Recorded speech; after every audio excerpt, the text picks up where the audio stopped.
अष्टावक्र गीता उपदेश संख्या 41। जो विद्वान है वह लोकों में विक्षेप से रहित होकर प्रारब्ध वशात लोकों में रह करके बाधितानुवृत्त करके व्यवहार को करता भी अपनी आत्मा में निर्लेप स्थित है, क्योंकि न वह समाधि करता है न विक्षेप को प्राप्त होता है। जो विद्वान अपने आत्मानंद से ही तृप्त है वह स्तुति और निंदा आदि से रहित है, क्योंकि वह लोक दृश्य कर्ता होने पर भी अकर्ता है।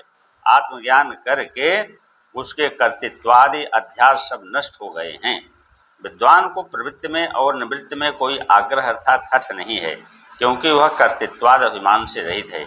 यदि प्रारब्ध के वश से विद्वान को प्रवृत्ति अथवा निवृत्ति करने को पड़ जावे तब वह सुखपूर्वक उनको करता है। ज्ञानी जिस हेतु से निर्वासनिक है उसी हेतु से वह निरालंब भी है, अर्थात कर्तव्यता का जो अनुसंधान अर्थात चिंतन है उससे वह रहित है और स्वच्छंद भी है, अर्थात वह राग द्वेष आदिकों के अधीन है और बंध का हेतु जो अज्ञान है उससे रहित है। अष्टावक्र जी कहते हैं कि हे जनक, ज्ञानी संसार से रहित है। संसार का हेतु अर्थात कारण अज्ञान जिसमें न रहे उसी का नाम असंसारी है, और हर्ष विषाद आदि भी उसमें नहीं उत्पन्न होते हैं। इसी से वह शीतल हृदय है और विदेह मुक्ति की तरह वह रहता है। हे शिष्य, अपनी आत्मा में ही जो नित्य रमण करने वाला है उसका चित्त भी स्थिर रहता है।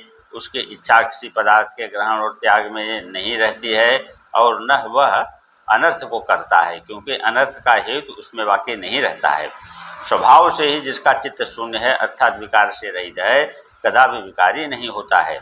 आत्मा में ही जो शांति को प्राप्त हुआ है ऐसा जो ज्ञानवान पुरुष है वह अन्य की तरह प्रारब्धवश से चेष्टा को करता हुआ भी हर्ष और शोक को नहीं प्राप्त होता है।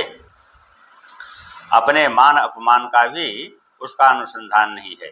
अष्टावक्र जी कहते हैं कि हे जनक, ज्ञानी ऐसा मानता है कि यह कर्म देह ने किया है, शुद्ध रूप आत्मा ने नहीं किया है। इसी कारण वह कर्मों को करता हुआ भी कुछ नहीं करता है।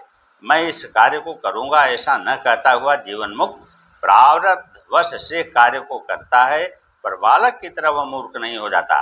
सांसारिक व्यवहार को करता हुआ भी वह प्रसन्न चित्त वाला शोभायमान प्रतीत होता है। हे शिष्य, नाना प्रकार के विचारों से रहित ज्ञानी अंतरात्मा में ही शांति को प्राप्त करता है। वह संकल्पादि मन के व्यापारों को नहीं करता है और न बुद्धि के व्यापारों को करता है, क्योंकि उसमें कर्तृत्वादिकों का अभिमान नहीं है। ज्ञानी मुमुक्ष नहीं होता है, क्योंकि विक्षेप की निवृत्ति के लिए मुमुक्ष समाधि को करता है। ज्ञानी में विक्षेप है नहीं, इसलिए वह समाधि को नहीं करता है। जिसको द्वैत भ्रम होता है उसी को बंध होता है। जिस पुरुष के अंतःकरण में अहंकार का अध्यास होता है लोक दृष्टि से न करता हुआ भी संकल्पादिकों को करता है। अष्टावक्र जी कहते हैं कि जीवन मुक्त का चित्त प्रकाश स्वरूप है, इसी वास्ते वह उद्वेग को नहीं प्राप्त होता है, क्योंकि उद्वेग का हेतु जो द्वैत है वह उसके चित्त में नहीं रहा है और संकल्प विकल्प से भी शून्य है। इसी वास्ते उसका चित्त जगत से निराश है और संदेह से भी रहित है। अष्टावक्र जी कहते हैं कि ज्ञानी का चित्त संकल्प विकल्प रूपी चेष्टा करने में प्रवृत्त नहीं होता है, किंतु वह चित्त के निश्चल और शुद्ध होने से अपने स्वरूप में स्थिर होता है।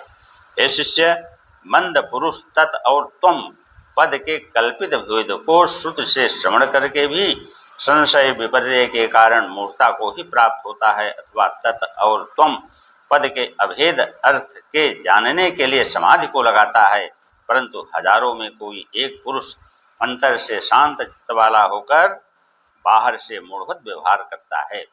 मुमुक्ष चित्त की एकाग्रता के लिए और विपरीत यातना की निवृत्ति के लिए यत्न करते हैं, परंतु जो धीर पुरुष है वह कुछ भी पूर्वोक्त कृत्य को नहीं देखता है, क्योंकि वह अपने स्वरूप में ही स्थित है। जिस पुरुष को जीव ब्रह्म की एकता का निश्चय नहीं है वही पुरुष मूर्ख कहा जाता है।